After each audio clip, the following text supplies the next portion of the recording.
Guruve Gaura Chanjaya Radhikaya Tadale Krishnaya Krishna Bhaktaya Tadabhaktaya Namo Namaha Vancha Kalpaturubhyascha Kripa Sindhuvevacha Patitana Pavanebhyo Vaishnavebhyo Namo Namaha Jaya Shri Krishna Chaitanya Prabhu Nityananda Shri Advaita Gadadhara Srivasadi Shri Gaura Bhaktavinda Hare Krishna Krishna Krishna Hare Hare Hare Rama, Rama Rama, Hare Hare.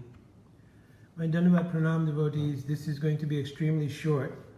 I just left attending virtually the presentation of Sriman Sundara Gopal Prabhu on Bhaktivinoda Thakur regarding whether or not bhakti is inherent in the jiva. I want to say from the bottom of my heart that I thank him so much, because I think it's been the most lucid presentation in regards to what our Guru Vargas intended in the statements regarding bhakti being inherent that I've heard to date. Many times in a feeble way, I've tried to present those arguments, and I think he's given the most lucid and the most complete definition of what it is that our acharyas were saying in this regard. I would highly recommend that, of course, you watch the entire presentation. It's long, but it is very worthwhile watching for anyone who wants to understand clearly the side of our contemporary acharyas descending from Srila Bhaktivinoda Thakur down, what they meant by the statement, the inherency of bhakti. That said, he was very clear not to present the idea that Swarup Shakti was inherent in the Bada Jiva. I did not ask the question this time on the presentation. I did ask the question previously on the podcast, but someone else asked the question again here, and his answer was excellent. So I think it will do much more than just give a complete description of the conception of inheritance in regard to our acharyas, especially our contemporary acharyas. But I think it will do so much to bridge the gap in terms of parlance, because this has always been my contention, that there's not a understanding of a common parlance that's used in these discussions. Those who argue against inherentancy have a certain conception regarding what inherentancy means, and on our side, so to speak, or on the side of those who've argued about inheritance, there's also been the misconception that the inherentancy is something to do with Swarup Shakti being covered by Maya, etc., etc. So he was very clear to give the proper conceptions regarding all of that, as well as the historical research regarding Srila Bhaktivinoda Thakur, and also bringing out the inyai, the proper conceptions of inherentancy being something related to the locus and something related to intention, right? It's called teleological consideration. And he excellently brought that out. So I highly recommend that you watch it. Again, my biggest takeaway is the hope that it bridges that gap in terms of common parlance. So any future discussions regarding this issue will be on the basis of a common understanding of what was meant on either side. And I think in doing that, it will certainly bring the Vaishnav Mandal together.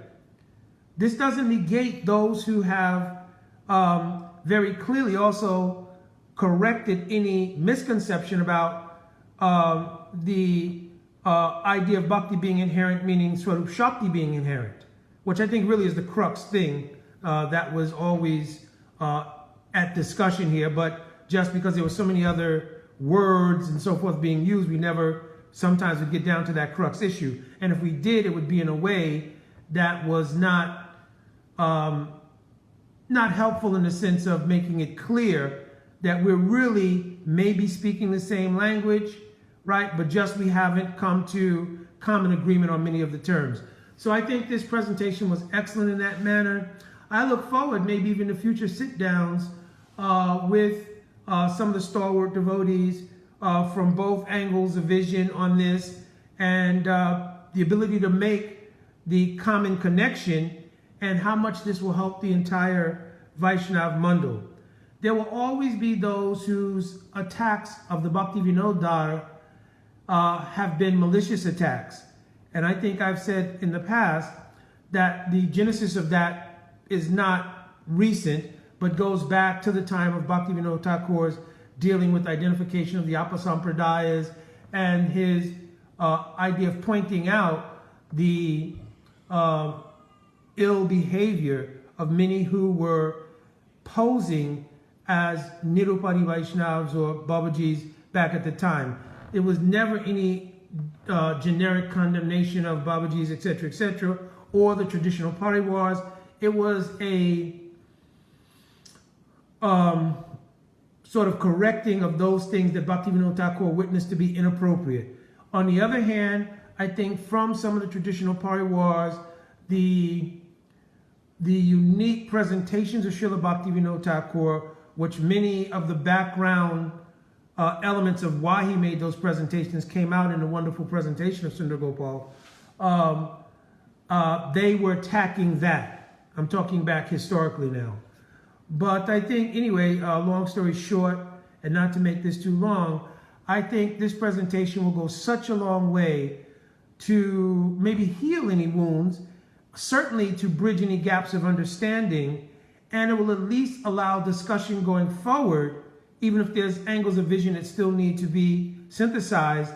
It will allow the discussion to go forward with a much more informed and enlightened basis.